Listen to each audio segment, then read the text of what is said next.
Hi, my name's Zoë Lower. I'm an underwater photographer, freedive instructor, and ocean advocate, and we are based here in beautiful Baja California Sur in Mexico. I come from a fine art and fashion photography background, actually. My whole life growing up, I was a painter, and then I moved into fashion photography, and I studied that and then worked in the fashion industry for 12 years in London. I started traveling to Bali and other parts of Indonesia for a couple of months every year.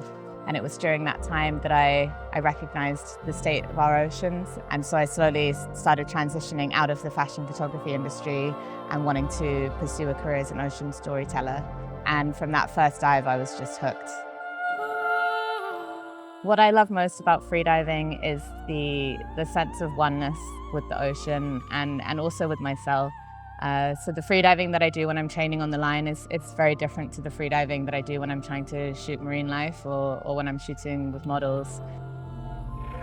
But for me, the state of presence that I find when I'm on the line, the ability to self-soothe, to remove any tension, to just float on the surface. I'm just focusing on my breathing, and from the moment I take my breath and go underwater, everything else falls away. And testing your limits in a non-ego driven way. And I access and tap into that state every time I go out in the water. And yeah, it just brings pure joy. The biggest challenges and risks that we face as freedivers, I think it comes down to safety. I think it's a topic that's often overlooked and underestimated by freedivers. Blackout obviously is one of the biggest risks, and I've had one blackout myself. I never thought I would. I always had the misconception that blackouts were purely ego, and it was just if you stay within your limits, it's not going to happen to you. And I learned quickly that there can be a disconnect between you and your body and knowing exactly what state you're in, and that's why it's so important to dive in a controlled environment where you have a buddy or a teacher or someone who's there to catch you and ensure that it doesn't become a tragic mistake. For me, the encounters that are the most memorable are the ones that can't be replicated.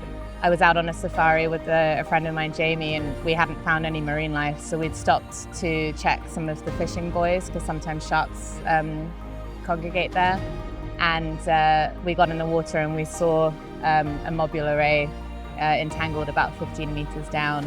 And so then, a rescue mission ensued. And so we were taking it in turns. I dived down to cut the mooring line below, and then we slowly brought her up and had to, she was really badly entangled in the rope. And so we had to cut her free. And the feeling when we were able to release her, she was exhausted. But that was it really left an impact on all of us in the water that day because, it's very bittersweet because as amazing as it was to be there to rescue that particular animal, there's countless that don't have that same luxury. And so kit-wise, from my fashion photography days, I had a Nikon D850, which is a big camera, and it's probably not what most people would pick for underwater, but I do a lot of double exposure work, and so for me, I'm very wedded to my camera. I'm quite a purist in that regard, and I have an Ike housing, so it's a real submarine to get around with. And then I also like to always be covered up when I'm in the ocean. I try not to use sunscreens, definitely not the ones that are toxic to the reef, but even zinc and things like that, I prefer to just cover when I go in the water. So I wear 1 mil lycra suits. Generally, I go for brands that are sustainable in their fabric choices. So I like to feel like I'm a marine creature, and I do wonder if the marine life responds differently when they see another colorful creature coming without a tank. And they definitely seem to be inquisitive when I'm in my most ocean-centric outfits. So as a photographer, the main thing that I'm constantly learning and evolving and growing is understanding behaviors and how to read marine life. And particularly in the time I've spent here, I've really seen a progression in that, which has been really encouraging. The main thing I think that marine life picks up on is your state of calm when you're in the water. All my freediving practice has meant that I find that I can access the water in a really calm state. So, it's not furiously kicking down to try and get to the animal. Weight yourself properly, use weights to your advantage and safely, so you're not overweighted and making it too hard to get up. But I try and make sure that I'm neutral, quite shallow, so that I can dip down and then stay in the position that I need to be in. And I think just, if you don't act like a predator, you won't be treated like a predator. Slow movements, particularly with the fevers of the mobula rays, I try and get horizontal as quickly as I can and just move in a really kind of serene way. And I find that you're welcomed by marine life a lot more easily if you're in that state. Underwater photography for me is really a vessel through which I can support the oceans. Over the years, I've built a stronger and stronger connection with our marine life. I've seen the impact that humanity is having on such a precious life resource for our planet. And it's the main reason why I left the fashion photography industry, is it didn't feel aligned anymore. I wanted to be here on the sort of the front lines of conservation. And in this last year, I've really put all of my energy into my photography.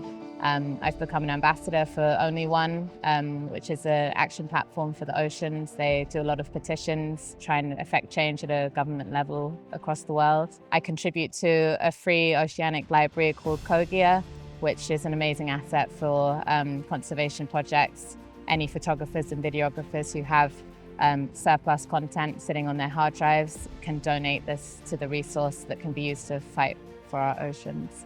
I'm focusing on the moment happening in front of me first and the photo that's being captured second, because it's very easy as a photographer to get your blinkers on and not actually take a moment to pause. To the outside world, it must seem that you can have so many encounters that it doesn't feel as thrilling after a while. And that's just not the case. Every time I'm in the water with marine life, it feels like the first time with that particular species. And I want to protect that feeling and hold on to that for good. My advice, like now being an instructor, I feel like I've learned a lot about the best approach to tackle your freediving journey, and slow progression. That's the thing I always come back to. It's really easy at the beginning, particularly if you're making quick advancements in your depth, to think, I'll be at 100 meters in no time, and it's just not how it works, and it's not safe to have that approach, not to dive from the ego, like focus on the sensations and essence of why you want to come into freediving in the first place. What is your reason? Is it to be comfortable with your camera so that you can stay at 10 meters? If that's the case, then focus on doing nice, gentle hangs at the depths that you want to be at. Don't get distracted with trying to push your body and get frustrated in chasing a depth that actually isn't the reason why you want to be in the water. Yeah, just be slow and steady with it.